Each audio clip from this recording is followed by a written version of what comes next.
Happy New Year 2021.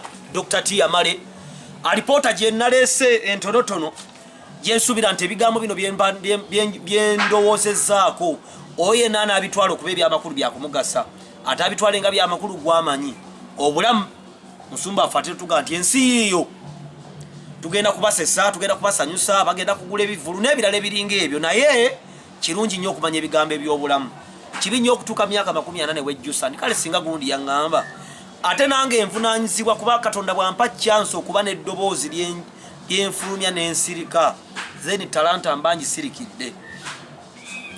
Ekisooka the chain of command Katonda sawa abakulembeze mu buli ttaka abakulembeze nga tuteekeddwa. This is a command, it's not a request. Tuteekeddwa bagondera okubeera wansi waabwe. Bosoma 1 Timothy chapter 5 verse 1 etulagira okusabira abakulembeze in reference to the prayer, the Lord's prayer. Kitaffe ali mu ggulu erinnya litibwe obwakabaka obujje byoyagala bikolebwe mu nsinga bikolwa mu ggulu. Kati waliwo ebintu bibiri ebirwanagana. Katonda alina byayagala naawe olina byolowooza nti byoyagala naye Katonda yasinga okumanya n'okutegeera. Ojja kukola byagadde byonna obifiiremu. Kyokka musumba Saala agamba nti olunaku lumu omuntu ng'avudde mu bulamu bw'ensi eno ajja kusinkana omusango ajja kuyimirira mu maaso g'omusajja agambe nti nze Yesu nti banne mbadde manyi byakusaga nti aye nze Yesu ndaga badde okola ku nsi ng'ota maaso genda ku bali eggulu ne geyeena. Kyetuludokosa kyekitufubisa okukola obulungi mu nsi ekola obubi kubanga akkiriza tuli mu nsi naddala ya Uganda gye mmanyi obulungi ng'abantu ekibi bakiyita kirungi ekirungi bakiyita kibi. Abantu basobola okuwagira ekintu ekibi ne bakiwagira kubanga kye baagala kyokka ne Katonda alina kyayagala. Tuteekeddwa we should understand wisdom, knowledge and understanding. Understanding is a norm of sitting under somebody, standing under a command. Abavubuka abasinga twagala kubeerako wansi w'abantu abakulembeze tetubaagala. Banji bagamba Museveni si abakulembera naye nakibagamba dda omukulembeze akulembera bakkiriza nti yabakulembera gwatakkiriza obugabirizi bwa Katonda n'ekisa kya Katonda ekitula ku mukulembeze gwe tekikubikka kubanga ogambye mukulembeze siwo. Ababyagala mubikwate abataagala mwe mumanyi. Ekigambo ekyokusa don't abuse people, don't abuse leaders. Tolowooza nti obulamu mugwera mu comment gy'oladde ku social media ejja kusigalayo enkyekukose olunaku olumu. Abantu abasinga betulaba batusigaba omutima ogw'okuwemula n'okuvuma abantu abalala. Abo nabo waliwo abatuma. Tulina abantu ba mirundi ebiri. We have two categories of people coming from two ways. We have a godly way and we have an evil way. Waliwo bannabyabufuzi ba celebrity ba socialites ba sire queens ba social media moguls n'abalala bongo omulimo gwabwe kukyamya abantu ogwo omulimo devil yagubawa. Most of them are devil worshippers. Bajja ne babuzaabuza ate ensi ne balaga nti kyovola many people attack me banvuma ne banjerega ne bagala okunsa wansi nenze nabagamba automatically olwo omulimo guno gwenkola omuzibu mu nsi eyita ekibi ekirungi n'eyita ekirungi ekibi. Katonda amaze dde okumpa green card. Sigenda kukola divorce, sigenda kuwa masasi, sigenda kuyirwa acid, sigenda kwavuwala, sigenda kusiraana na buli muntu yenna ndi okumpi awereddwa omukisa n'ekkanisa yange Musumba Saala awereddwa omukisa ne mama wange Ndakijoba awereddwa omukisa n'abaana bange nabo awereddwa omukisa. Bosoma Proverbs 20 verse 20 ne Proverbs 24 verse 5 ojja kulaba ku kyenjogerako according to leadership. Kulembeza alina obuyinza bwonna ate ne bwabeera mubi nga Amini oba Obote oba Itira oba Gaddafi obulamu butalina gavumenti bubi. Abalibya abavubuka bagamba tukoye Gaddafi ne bamutta naye olwaleero beetwala tebalina mukulembeza ali awo n'erengera ensi bwefaanana. When we read Galatians 5:22, there is a fruit of long suffering. Ebintu bingi betuyitamu mbulamu bwaffe ng'abavubuka nga bitunyigiriza naye okuteekinga time okubihandulinga mu ngeri y'ekikulu okusabako mu maaso ga Katonda okutuwa enkola gye tunaabikolamu kirungi. Okubeera abakkakkamu abeetoowaze abantu abeefuga abantu abagobera Katonda kyekisinga obulungi kubanga enensi terina nnyiniyo. Mu myaka gy'ekinaana wali abavubuka abatusinga obulungi baakaddiwa kati n'ennyoko gw'olaba oyo yali mulungi okusinga naye we yazaala abaana 12 obubi ne bumujjira. Longo suffering. Abavubuka kino nkiddamu longo suffering. Waliwo ebintu bye tugumiikiriza nga tulumwa. Obugumiikiriza eri abakulembeze nabagamba Dr. Tiamale si buli kimu 7 kyakola nti kirungi era nzo okusalawo ku defense nze nali mpakanya mu 7 ngate yampeera n'okumpeerera nene nsasira abakulembeze kuba nange nabye empiseemu olaba family y'abantu bataano ebalema ate olw'eggwanga buli omu alina ebirowoozo bye omukulembeze alina byatayogera nenge eggwanga liyita mu kaseera akazibu ng'abayeekera ono yakoze kino oli yakoze kino oli yakoze kino nene osanga ng'abantu bamuvuma ate n'agumiikiriza naddala ng'eggwanga lya Uganda tulina okweyigiriza okugumiikiriza kubanga ebintu ebisinga kino nkiyize nze omu ku bantu abali bapapira ensonga naye buli lw'ogumiikiriza n'osaba Katonda n'akuwa amagezi ekintu ky'obadde olabanga ekinene nze sitera kwogera ku Museveni byakoze gavumenti bwekola kinsirika kubanga mmanyi nja kugumiikiriza ababbi bakole batya omulembe gw'omwagala gujje nabo jja balaba nga bafaanana ng'oli avuddeko obukakamu humility meekness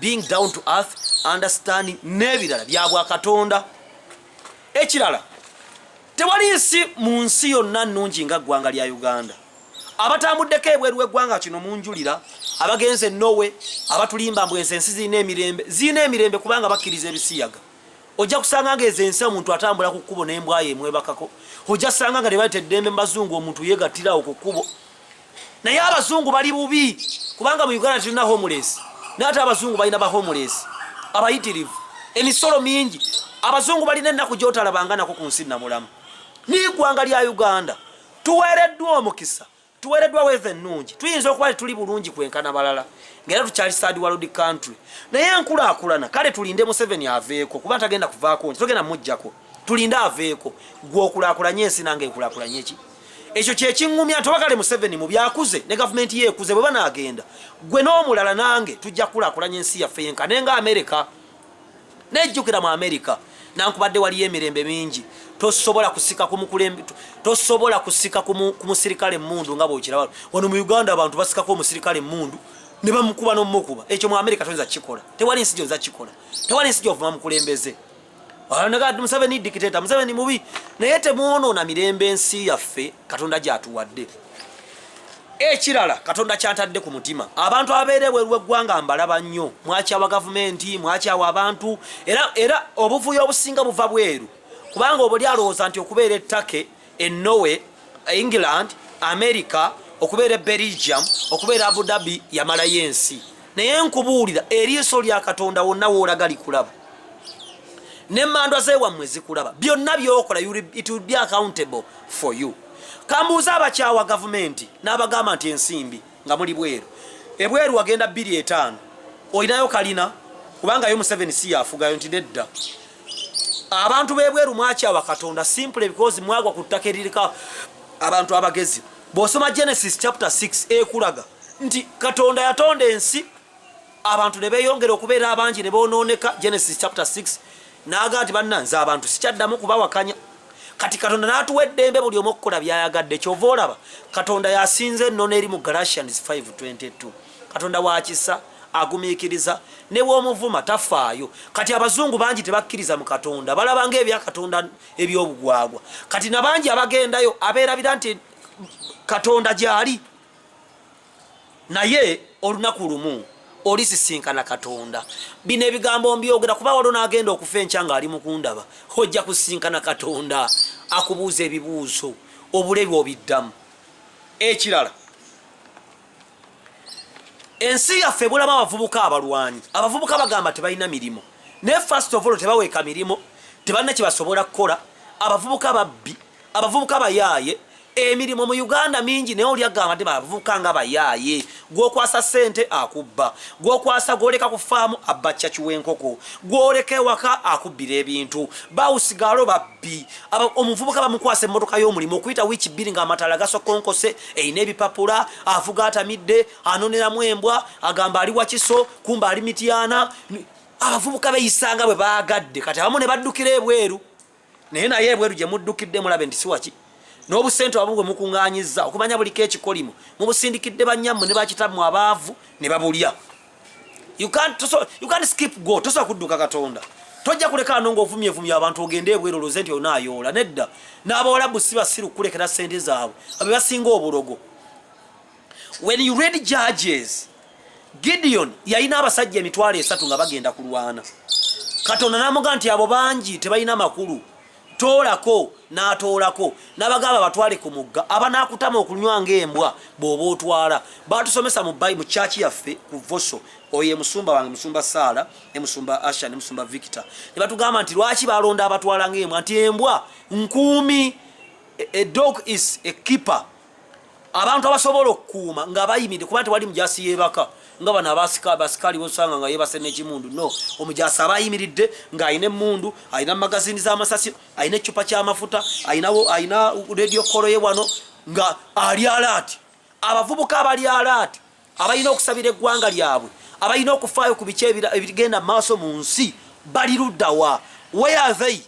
Abavubuka abasobola okuva ne balwanirira ekibi ekibaddewo, abavubuka abasobola okwenenyeza Katonda, abavubuka abasobola okuva ne balwana. Ojja kugenda okusanga ku social media nga Dr. T aliko bwomu n'omuvubuka oli bamuyita Lugonvu. Lugonvu webala omulimu gw'okola, Dr. T akusiimye ne Katonda asiimye omulimu gw'okola. Ojja kusanga abala bonna baati abavuma buvumi bawemula buwemuzi.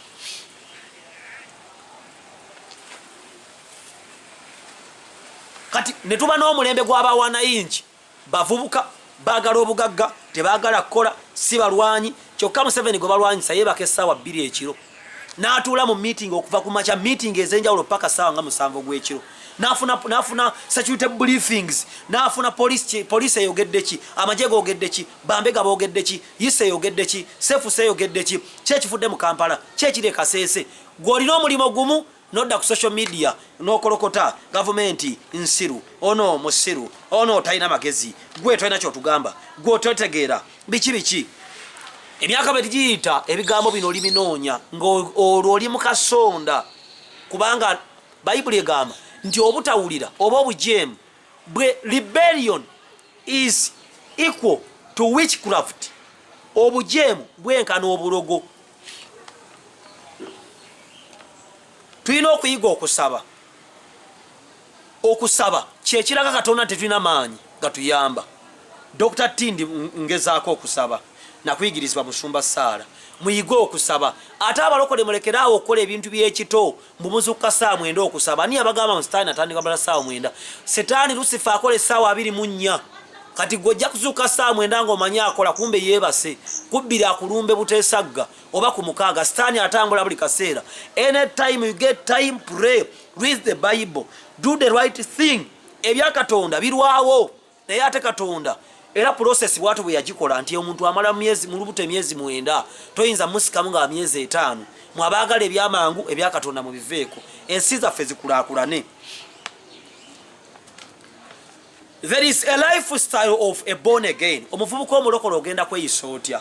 Omuvubuka omulokole kubanga ekigambo lifestyle mwe muli character, mwe muli engeri gye weeyisaamu, mwe muli faith, mwe muli faithfulness, mwe muli service, mwe muli servanthood, mwe muli emirimu gy'okolera Katonda.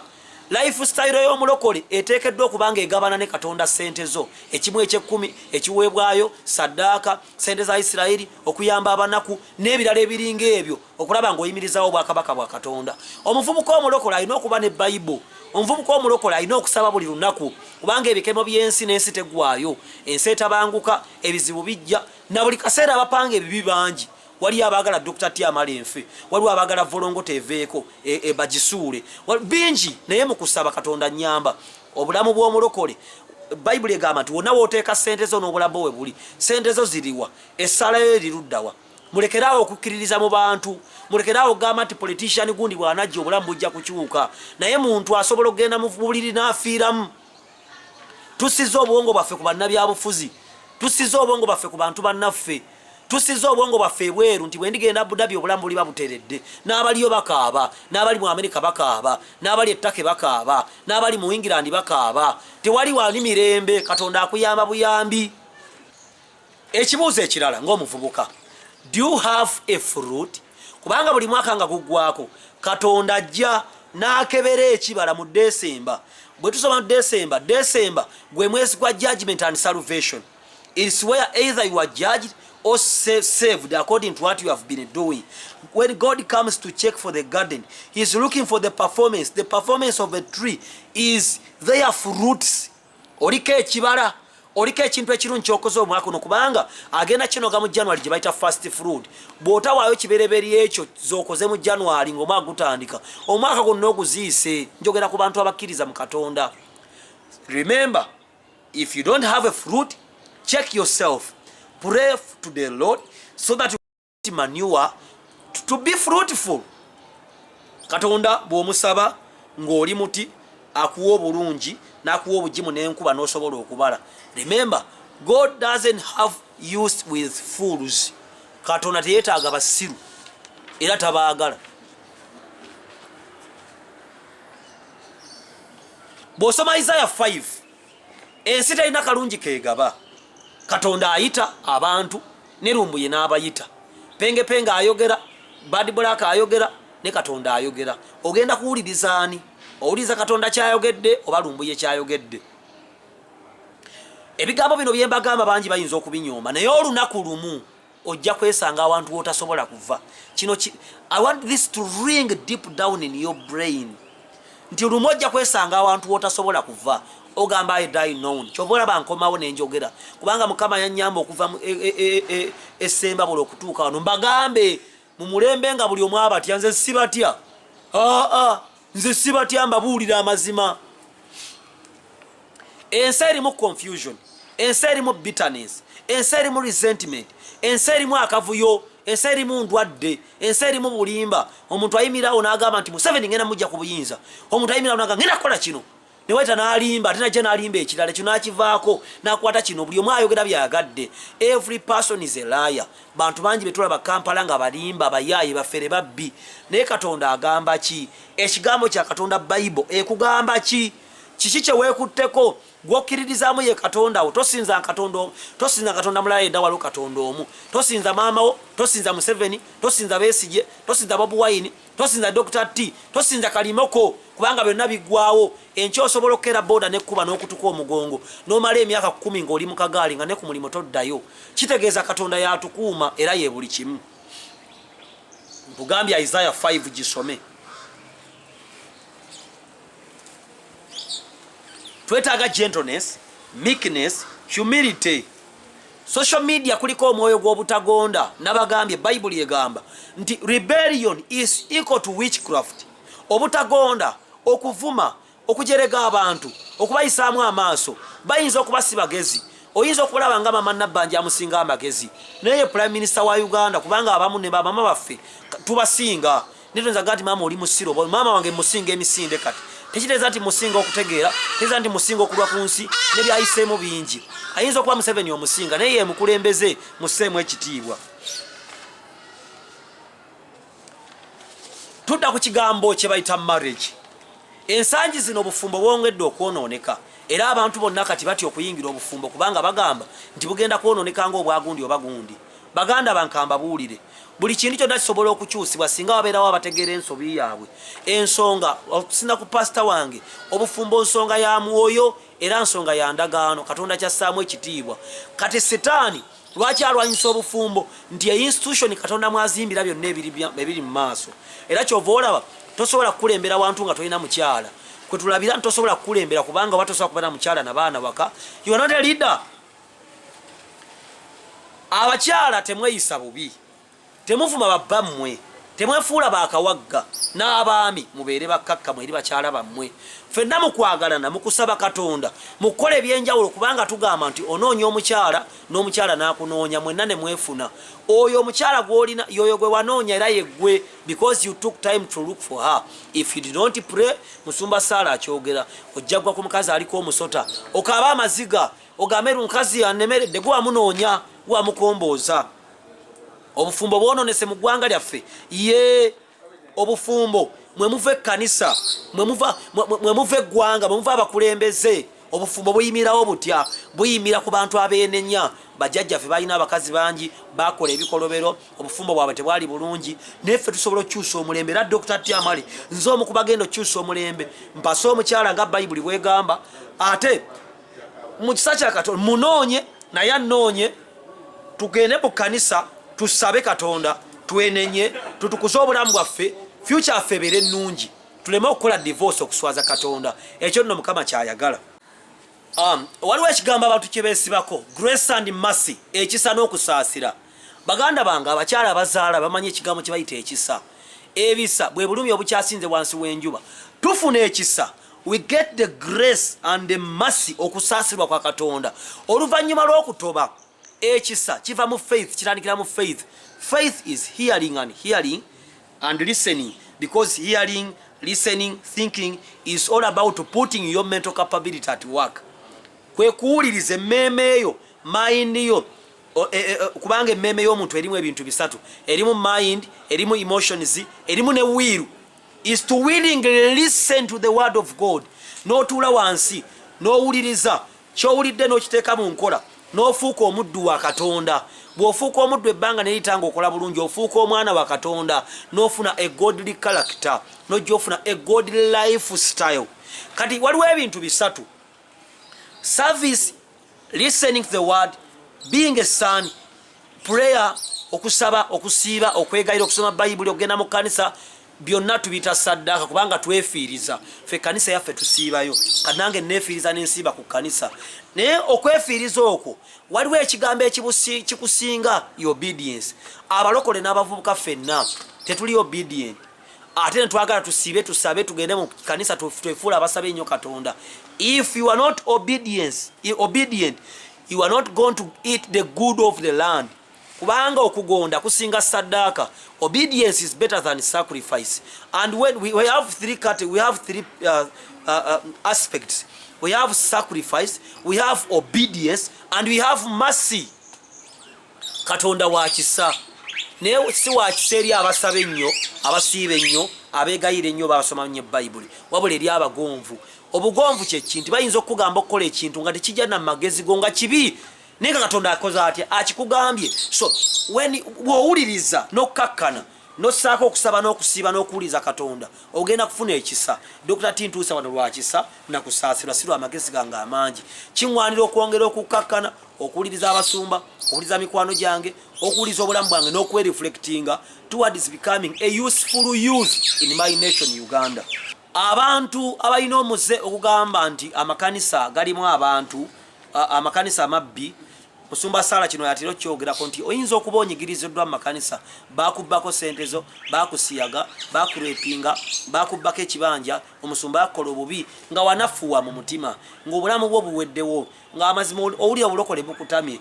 Mbadde nkusaba nkubira ku ssimu, essimu yange ebeerako, tonkubira, sindikira ka WhatsApp ngambe Dr. Njja kuconnectinga eri ekkanisa ne bwetaba yange, njja kuwa advising omuntu wenna ng'olina ng'ennaku yakukwata eri abalokole, ng'omulokole yakunyiga oba abalokole bakunyiga.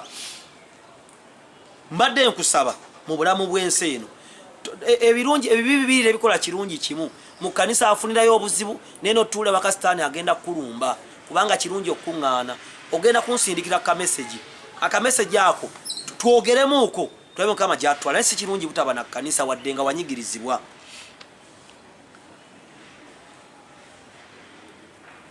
Ebigambo bino mbadde nkusaba ogendeko mu Bayibuli. 2 Timothy chapter 3 verse 1 to verse 9. Psalms 14. Genesis chapter 3. Olabe Psalms 14 eyogera ki? Genesis kubanga eyo Torah scripture egamba ki Genesis waliyo omusota. Omusota guleeta obusiru, enfuufu, obwavu, obugwagwa n'ebirala ebitategeerekeka. Psalms 14 abantu bagamba tewali Katonda. Genda osome, twagala okuyimusaawo omutindo gw'abantu abamanyi Mukama era abamussaamu ekitiibwa. Experience versus Holy Spirit. Abantu olwaleero naddala abakulembeze baffe bagoberera experience, tebagobera mwoyo wa Mukama. Dr. Amale nina amagezi, naye amagezi ago besiganyika mu Katonda bufuuka busiru. Kyova olaba nti osobola okusanga profesa ng'anywa segereeti, osobola okusanga profesa ow'Emakerere ng'alina diguli 3 ng'alina ali amayirungi, naye ate nga dokita emulago, naye nga akolola. Dokita alina diguli 16 era profesa, naye nga anywa segereeti, agaya amayirungi, anywa enjaga, anywa ne walagi. Kati n'obuuza ate kati oyo amagezi g'alina busiru oba bugwagwa. So waliwo okumanya omuntu kwalina okuba nako mbwongo bwe. Ebintu ebitambula mu maaso ebisinga byonna ensi byeyita eby'amagezi bya busiru. Nkwadde nalabako profesa omu yalina vice president ng'ayimira mulaga obwana obuto buzzaamu omusaayi. Musajja nali myaka nga 7 yali vice president wa Uganda, musajja professor. Niye mulwayimira mu mawulire nze nina okukyakala nnyina okunywa obwana nina obukwatira bitabo byamufiira bwereere. Empaka bw'osoma 1 Kings chapter 5, 2 Kings chapter 5 verse 1, mulimu omusajja alina ebigenge bamugamba genda onaabeeri, yagamba njagala kunaabira eno, njagala kunaabira n'eno. Awa amagezi, tulina omulembe gw'abantu abatawabulwa. Oli agamba kwata eno, gw'oyagala kukwata eno. Oli agamba kola kino, gw'oli olina amagezi. Naye bwe yakkiriza nakye nakugambye nti sacrifice, obedience is better than sacrifice. Omusajja amugamba genda mu mugga gwa Yorodani onaabe, nti ate waliyo fulfal, waliyo ne wali omugga gwita ky'omulago giri ebiri, nti lwaki ovudde Siriya okujja mu Isirayiri ewali owone? Ekyo kyate giriyo. Amagezi g'okuzoomanyi nava Masaka, nava Bugere, nasomera Buddo. Ensi teyasomera Buddo, ensi teyasomera ku King's College, ensi teyasomera ku Mengo Secondary, ensi teyasomera Namagunga, ensi teyasomera Bishop Nankyama. Ensi ekuba ne bwoba ovudde ku Masaka Seeke, Kitovu Simanya Kitovu St. Henry's, Kiswera St. Bernard's, Namasagali, ensi ekuba Agakani, Simanya Kampala Palace, ensi ekuba Makerere, ensi ekuba tebimanyi. Ensi teyasomera mu Harvard, ensi CNRM. Lastly, nayogedde kulamu butali mu gavumenti nabumaze. Lastly, ayimiridde weerinda okugwa. Musumba Saraga bino biseera byakugwa. Setaani atambula nga ayagala osuula Dr. T. Akavubuka Setaani kati ali Magombe, ali mu kusayininga tukakube tukasuule. Tojja kunsula kisiraani gwenze nkyayimiridde wano. Nze nina kufa bukadde, sigenda enkwezo naze mu planning okunkuba ekigo. Setaani wulira, oba oli Magombe, oba Illuminati, oba bafere, oba batemu, oba sirimu, oba bakazi, oba ki, Dr. Tinze wendi nyimiridde. Katonda w'ekisooya ajja kunkuuma kubanga mukoledde emirimu. Kati gwayimiridde alowooza nti oli munene weerinda okugwa. Olwaleero abalina abakazi abookubiri baali bavuma abalala ne babajerengulula nga tebamanyi nti olunaku lumu ate Setaani alibakuba bubi nnyo. So tosanyuka ng'omuntu agudde. Era sisanyuka nze olw'okuba Pastor Bujinga alina emitawaana. Sisanyuka kubanga mulokole munnange munnansi mba njagaladdemu amanyi amazima, nange ate bwe naaba ngudde asobole okunnyimusa. Don't ever jubilate when somebody has fallen into trouble, because the Lord is just. He can change the fire on that person to you n'akwokya. Nze Dr. T. Amale nsabira ku kanisa ya Volunteers of Salvation Outreach Voso, musumbange Musumba Sala Mikisa, abalabe video era abangi oba batono mwebale. Nze Dr. T najja ku kibuga sikusinika mannyo wabula kukola mirimo gya Katonda eyandiita. Nali mu kyalo nga sina ssuubi, Mukama nandiita mu kibuga. Nina okulwana okulaba nga nfuuka omuntu w'obuvunaanyizibwa mu nsi. Si byonna nti mbirina, naye mu byensi gyankola nnyimusibwa. Nebaza Medi Katalaga abadde ku kamera, tukoze emirimu mingi. Abantu bonna betukoze nawo 7,000, Pastor Asha Mikisa, Sarah Namakula, Pastor Victor, Pastor Sarah, waliwo Council Michael Lugero, waliwo Hamu Kigundu webale obuyambi bw'otuwadde, Suna Ben webale, Mama Nakijoba nkwebaza, Mama Kadaga tukwebaza, President Kaguta Museveni tukwebaza, abantu bonna benkolaganya bakalira omusoga, mwebale mwenna abanyambyeko kuyimira okutuuka wano, ne Mukama mwebaza kubanga mpadde obulamu, n'omwaka unagenda kumpa obulamu, ate nnyongere okubagasa kubanga nze sikoma wano. Home Connect Properties. Bobanga oyagala ebyettaka woyinza okuzimba n'owummula mirembe, tekuli nkaayana, tekuli musambwa, tekuli nti ate wano wayitawo oluguudo lwa leerwe, nti ate eno ttaka lya Bwakabaka, nti ate wano baziika Ssekabaka gundi. Home Connect Properties. Home Connect Properties. Bano bemmanya bakira mu by'okugula n'okutunda ettaka n'amayumba bo beesigwa, be batakusiba kiwani. Home Connect Properties. Beba kuyunga ku makaga g'olubeererako n'ekolene ekibanja mpola kati beeyune munywanyi basangibwa Nasana ku masitowa ku kizimbe kya Opportunity Bank. Era bw'obuuza bajja kukubuulira obagenda ku Mabirizi leve ey'omusanvu, era bw'otuuka gw'osanze wena ne bw'otulatula ojja kulaba Home Connect Properties. Nze si kuba kadingidi, mummanyi bulungi, nze ndi straight forward.